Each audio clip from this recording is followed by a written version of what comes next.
கர்த்தர் நல்லவர், அவர் கிருபை என்றும் உள்ளது. கிறிஸ்துவுக்குள் பிரியமானவர்களே, ஆண்டவராகிய இயேசு கிறிஸ்துவின் உயிர்த்தெழுந்த நாமத்தில் அன்பான தேவ பிள்ளைகள் ஒவ்வொருவருக்கும் அன்பின் நல்வாழ்த்துக்கள். இந்த உயிர்த்தெழுந்த நாளின் காலை நேரத்துல கூட உங்களை சந்திக்கிறது ஒரு பெரிய சந்தோஷம். எல்லாருமே சர்ச்சுக்கு ரெடி ஆயிட்டு இருப்பீங்கன்னு சொல்லி நான் விசுவாசிக்கிறேன். ஏன்னா கர்த்தருடைய ஆலயத்துக்கு போறதே ஒரு பெரிய சந்தோஷம்தான். அதனாலதான் இதை அறிந்த சங்கீதக்காரனாகிய தாவீது 122ஆம் சங்கீதத்துல 1வது வசனத்துல இப்படியாய் சொல்லுகிறார், கர்த்தருடைய ஆலயத்துக்கு போவோம் வாருங்கள் என்று அவர்கள் எனக்கு சொன்னபோது நான் இருதயத்துல மனமகிழ்ச்சியா இருந்தேன் அப்படின்னு சொல்றார்.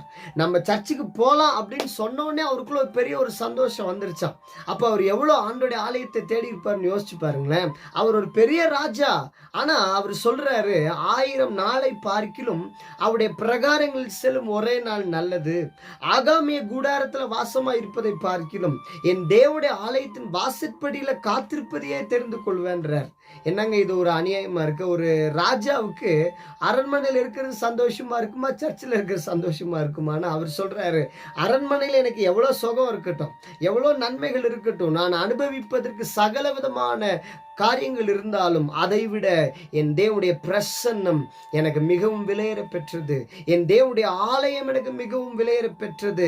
நான் எத்தனை நாள் 1000 நாள் எங்க இருந்தாலும் சரி, என் ஆண்டோடைய ஆலயத்துக்கு போறது கூட இல்ல, அவருடைய ஆலயத்தின் வாசல்ல காத்திருப்பதே எனக்கு பெரிய சந்தோஷம்ன்றார். ஒரு ராஜாவுக்கு அது சந்தோஷமா இருக்குது. உங்களுக்கு எனக்கு சந்தோஷமா இருக்கா? நமக்கு ஐயோ ஏண்டா சண்டே வருது அப்படின்னு நமக்கு இருக்கு. அப்புறம் எப்படி கர்த்தர் நம்மை ஆசீர்வதிக்க முடியும்? எனக்கு அருமையான தேவனுடைய பிள்ளையே, அதனாலதான் கர்த்தரால நம்மளை முழுமையா ஆசீர்வதிக்க முடியறது இல்லை. நீங்க ஒரு பொருத்தனை பண்ணணும். ஆண்டவரே, இந்த வருடத்தின் ஒரு வருஷத்துக்கு 52 ஞாயிற்றுக்கிழமை இருக்குது. அந்த 52 ஞாயிற்றுக்கிழமையிலையும் நான் ஒரு சண்டே கூட நான் மிஸ் பண்ண மாட்டேன். என்னுடைய தகப்பனார் அவர்கள் ஒரு பொருத்தனை பண்ணுவாங்க. எவ்ரி ஜான்வரி 1 அன்னைக்கு, ஆண்டவரே இந்த வருஷத்துல 52 ஞாயிற்றுக்கிழமை இருக்கு, ஒரு சண்டே கூட நான் சண்டே சர்வீஸ்க்கு போகாம இருக்கக்கூடாதுன்னு சொல்லி ஜெபம் பண்ணுவாங்க. அதே மாதிரி கர்த்தர் ஒவ்வொரு வருடமும் அவர் அதை அழகா முடிக்க கர்த்தர் கிருபை செய்வார். அந்த வருடத்தை முடிக்கும் போது அவர் சாட்சி சொல்வார். முதல் சாட்சியே, இந்த வருஷம் முழுவதும் 52 வாரங்களும் நான் ஆலயத்துக்கு போனேன்னு சொல்லி சாட்சி சொல்வார். உண்மையாகவே கர்த்தர் அதை விரும்புகிறார், அதை எதிர்பார்க்கிறார்.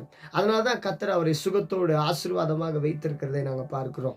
இன்றைக்கு நீங்க கூட ஆண்டவருடைய ஆலயத்துக்காக வைராக்கியம் பாராட்டுவீர்கள் என்றால் ஆண்டவர் உங்களுக்காக வைராக்கியம் பாராட்டுவார்.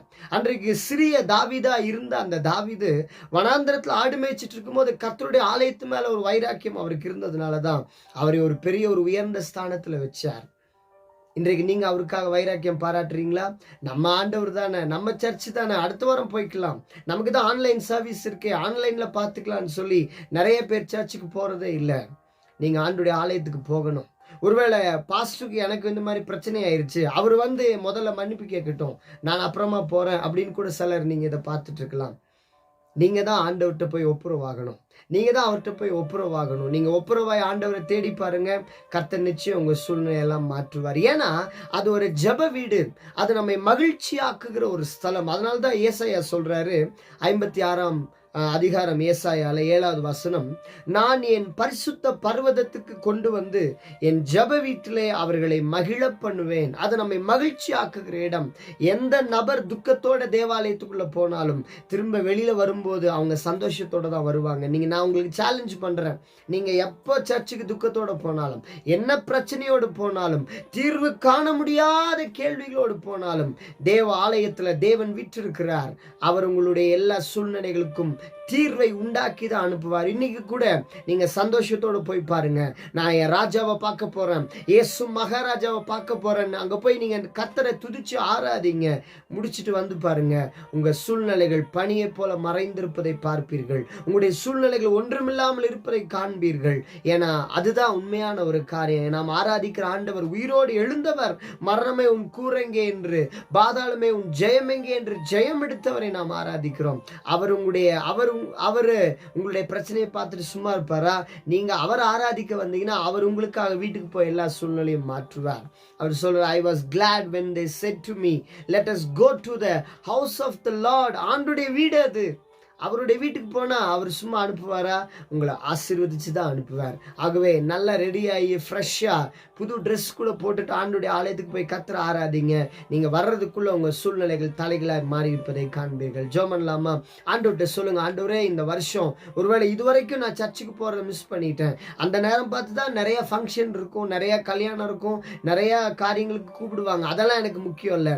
என்னை உண்டாக்கின கர்த்தர் தான் எனக்கு முக்கியம். நான் அவரை தான் ஆராதிப்பேன். போய் ஆராதிச்சிங்கன்னா கர்த்தர் நிச்சயம் உங்களை ஆசீர்வதிப்பார். சொல்றீங்களா? ஆண்டவரே, ஒரு நாள் இனிமேல் நான் ஆராதனையை மிஸ் பண்ண மாட்டேன். உங்களுடைய ஆலயத்துக்கு நான் வர்றதை மிஸ் பண்ண மாட்டேன். ஒவ்வொரு வாரமும் உங்களை நான் வந்து உண்மை தொழுது கொள்வேன். ஆவியோட உண்மையோட தொழுது கொள்வேன். ஏதோ நீங்க கொடுப்பீங்கன்றதுக்காக அல்ல, நான் உண்மை நேசிக்கிறதுனால் ஒவ்வொரு வாரமும் உண்மை வந்து தொழுது கொள்வேன்ப்பா. தகப்பனே, யார் யார் இந்த நேரத்துல கூட தங்களை அர்ப்பணித்து, ஆண்டவரே இதுவரைக்கும் நான் சர்ச்சுக்கு வராம இருந்தது தவறு தான், இனி நான் சர்ச்சுக்கு வரதை மிஸ் பண்ண மாட்டேன்னு சொல்றாங்களோ, அவங்க மேல இப்பொழுதே கர்த்தருடைய பிரசன்னம் இறங்குவதாக. ஆண்டவருடைய மகிமை இறங்கி அவர்களை ஆசீர்வதிக்கட்டும். அந்த சபையில அவங்க வரும்பொழுது கர்த்தர் நீர் எழுந்தருளி அவர்களை ஆசீர்வதித்து மேன்மைப்படுத்தும்.